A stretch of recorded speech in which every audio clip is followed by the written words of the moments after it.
Graça e paz, queridos irmãos e irmãs. Neste momento, a palavra de Deus nos convida a mais um tempo de devocional, de pararmos um pouco o que estamos fazendo para dar ouvidos à voz de Deus.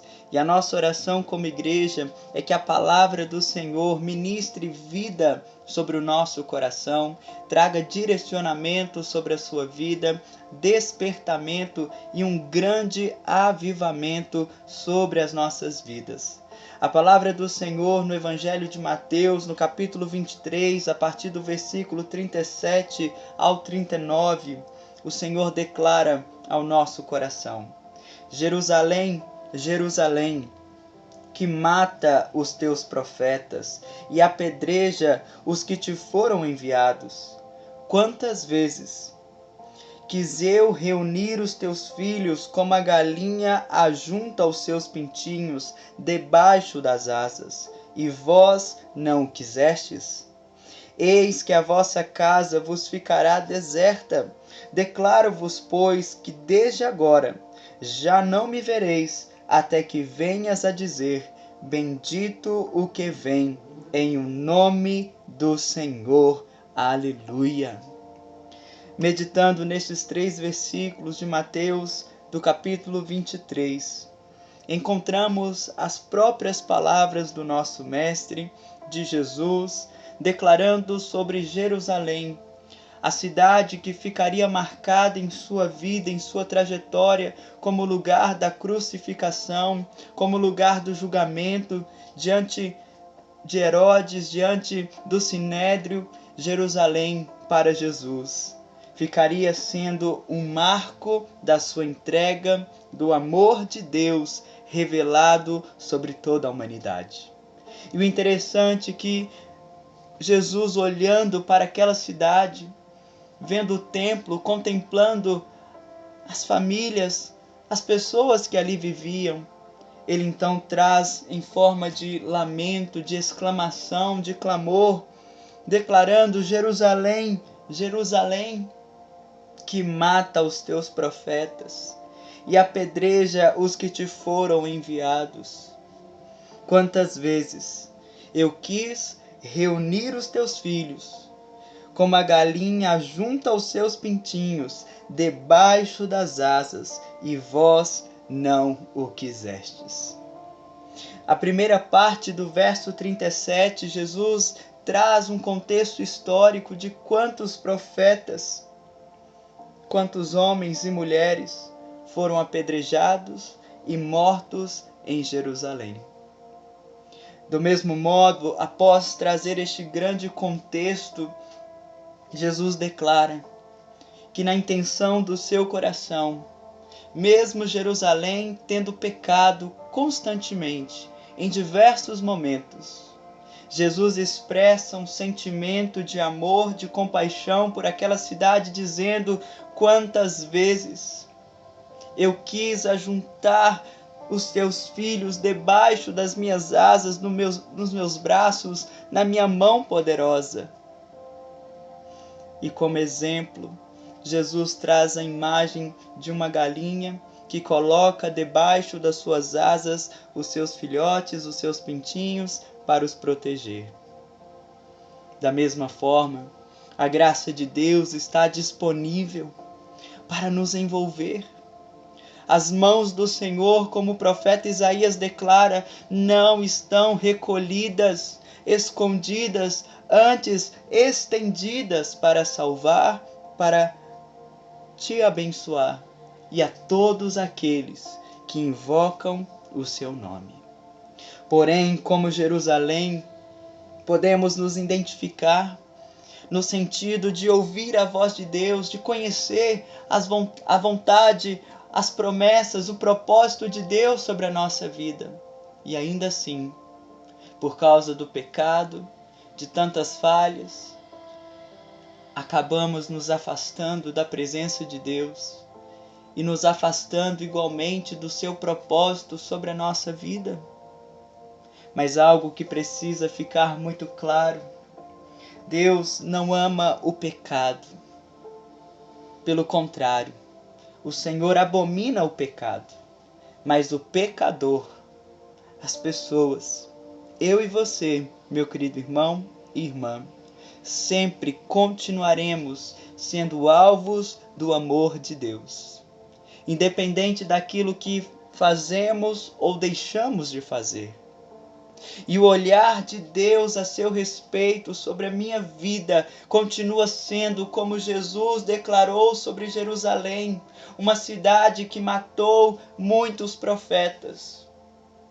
Ele continua trazendo uma palavra de esperança, uma palavra de vida, um recomeço, apontando um caminho, dizendo quantas vezes eu quis ajuntar os teus filhos em meus braços.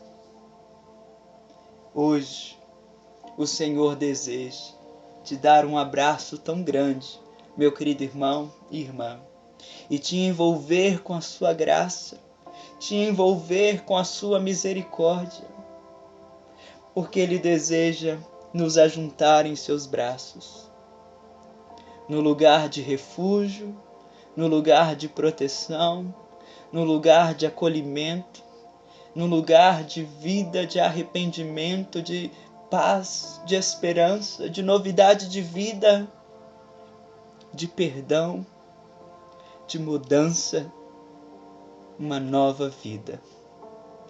Mas constantemente, o nosso coração, como Jerusalém, teima em se afastar do Senhor. Quantas vezes podemos escolher fazer a vontade de Deus ou satisfazer uma vontade, um desejo pessoal que sabemos que no fim nos separará do amor de Deus? Quantas vezes preferimos aquilo que nos separa do Senhor do que desfrutar da plenitude da vida de Deus?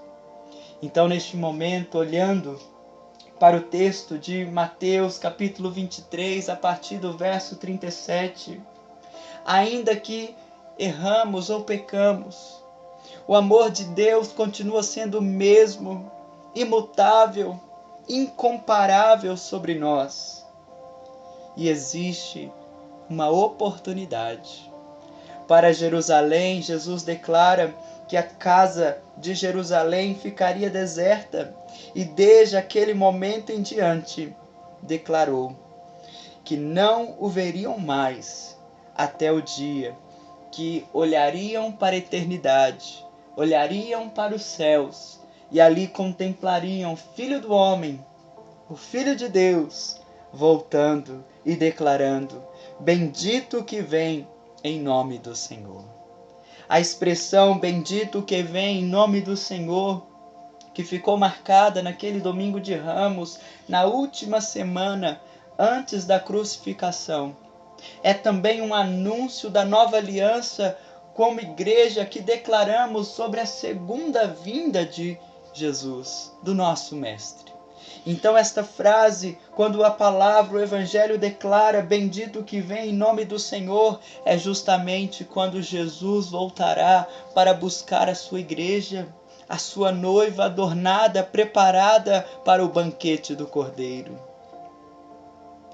E diante desta palavra, podemos confiar que enquanto temos fôlego de vida, a cada novo instante, o presente que Deus nos concede, ganhamos uma oportunidade de mudança, de arrependimento. Antes dos nossos olhos contemplarem o Senhor, porque quando nos encontrarmos com Jesus, no dia em que estaremos face a face com o nosso Deus, ali já não haverá mais a oportunidade para viver a vida de Deus. E é diante disto que entendemos que a eternidade não começa quando morrermos, quando partirmos para a glória ou quando Jesus voltar. A eternidade começa justamente quando corremos para o braço do nosso Senhor, para os seus braços de amor que nos envolve, e passamos a viver nesta vida, aqui na terra, o propósito da eternidade que Ele colocou e plantou em nossos corações como o autor de Eclesiastes declara. Então hoje, se você tem ouvido o convite de Jesus, filho, filha, eu quero te abraçar, te envolver em minha graça. Não vamos fazer como Jerusalém. Não vamos deixar esta oportunidade passar. Que possamos tomar uma escolha de fé e dizer: sim, Jesus, pode me ajuntar debaixo de tuas mãos poderosas. Pode me envolver com teu amor. Eu quero a vida de Deus. Eu quero estar entregue em teu altar. E desta forma, Ele te abraça. O perdão te alcança. E desde agora, juntos, podemos viver a eternidade, até o dia que os céus se abrirão e juntos como igreja, a uma só voz, iremos declarar: bendito que vem em nome do Senhor, para nos encontrarmos com o amado das nossas almas. Aleluia. Que Deus te abençoe. Hoje, neste momento, seja envolvido pelo favor de Deus, para a glória do Senhor. Um grande abraço a todos.